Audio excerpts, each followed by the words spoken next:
1 मुहर्रम से 10 मुहर्रम तक या हुसैन के नारों से गूंजा बुनकर नगरी टांडा।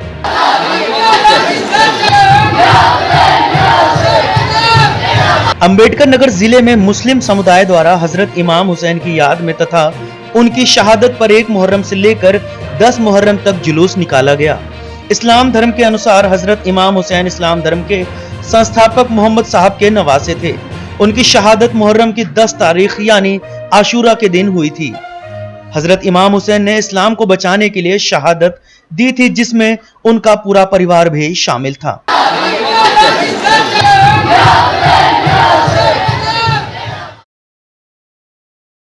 पूर्वांग फूड्स का PAPA प्रेम और पौष्टिक अचार, स्वाद दादी और नानी के हाथों का घरेलू पद्धति से बने शुद्ध एवं पौष्टिक अचार आइटम्स भारत भर में होम डिलीवरी उपलब्ध। रेट्स एवं अचार आइटम्स जानने के लिए व्हाट्सएप करें 8299599829। अवधनामा में शाये मज़ामीन को मुकम्मल तौर पर पढ़ने के लिए अवधनामा की वेबसाइट www.awadhnama.com पर विजिट करें और ई पेपर पर क्लिक करें।